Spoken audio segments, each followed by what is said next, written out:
6'9".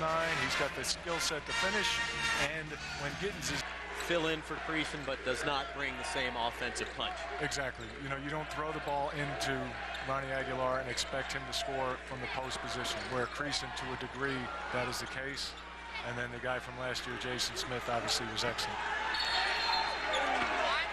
Gardner missed the shot, and then following the scrum, although both players, I think it was Toppert, whose backside was on the line. And when you're on the line and you've got the ball, you're out of bounds, Chad. That's it. That's exactly right. Regardless of the part of the anatomy that's out of bounds.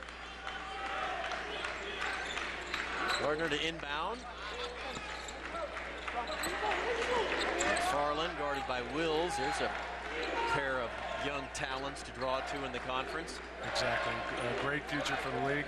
And then, Rich, as you pointed out, the first 5 minutes of this half, very important for Colorado State to reestablish themselves, get a hoop, get the crowd in the game, keep them in the game, maybe right here off a little pull-up jumper.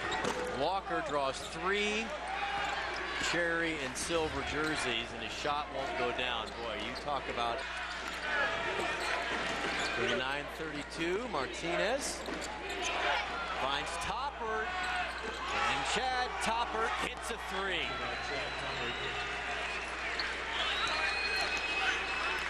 Coach Alford has to be happy. His group out here early in the second half, extending the lead with JR on the sideline. Toppert now 3 of 4, all from beyond the arc, and a pair of free throws. He has game high with Daniel Ferris at this point with 11 points. What we're talking about with Aguilar, they throw it into him, and he can't quite finish with his back to the basket. Toppert rolls out.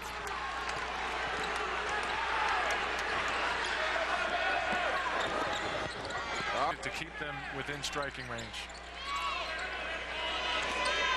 And at the next timeout, J.R. Giddens is going to re-enter the game, but Martinez and Toppert have played well in J.R.'s absence. You know what? I had the exact same thought. Those two kids, very nice wing players. They just looked at each other on the way down the court, and just a nods, and that will really help them as their year plays out. And for the kids on this New Mexico, Woodard drops in 2 for the Rams. The other part, they talk a lot about, well, you know, how do you finish when you look at, well, how did you take this 24-win team versus, you know, this team that won 25 games? And you will hear on a consistent basis from those committee members who have to go on out Selection Sunday and then get grilled about why you left certain people out. To look at every team in the country, what they're doing, and how it relates. So, you know, our perspective, my perspective, is that we should have 3 in, but there are a lot of factors that go into it. Toppert, 3 more. Yes, sir. Playing with a lot of confidence, shooting the ball well on the road. That is only going to help, because you get to the Thomas and Mack, you're going to have to make some threes there.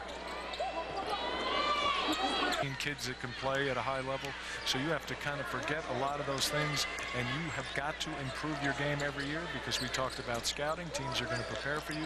If you can't dribble with your left hand, that's going to be very obvious.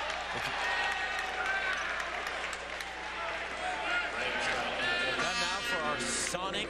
We're going to talk about and we better. And Martinez, absolutely. They had a great game hitting trays all day long from Trayville, as you like. Lobos from long distance, part of the Fletcher file. They're ranked 2nd in the country. You had to mention it. Yes, absolutely. 3-point shooting. There you have Toppert, and he can top it with the tray. They went 10 for 16 for 62%. When the Lobos shoot and make more than 10 3-pointers, they normally win, and they've won 24 games. You kidding me? Nice penetration by JR. He kicks it out to the corner for the 3-point shot. This is a team that dials it up, and they visit a little town Andrea likes to call Trayville. Nice looking hook across the lane. Tyler Kepke and Luke Neville's got that little 2-man game going on. That's the 3rd time they've executed that and really got it going. Fool me once, fool me twice. That time Toppert makes them pay. Chad Toppert's first points of the ball game. You can't leave Chad Toppert. When he comes in the game, you've got to say, I don't care what happens around you. We're not covering to the post. We're not helping on the dribble drive. He is what's called a no-help cover assignment. Kepke, another big three, answers the opposite corner.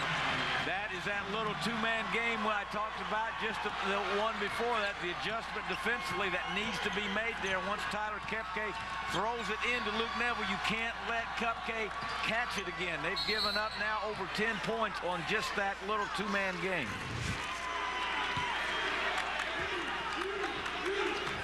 Well, here's a foul called, stoppage of play. We'll take the break with them. Got a good one, a 3-point ball game with 7:30 remaining in the first half.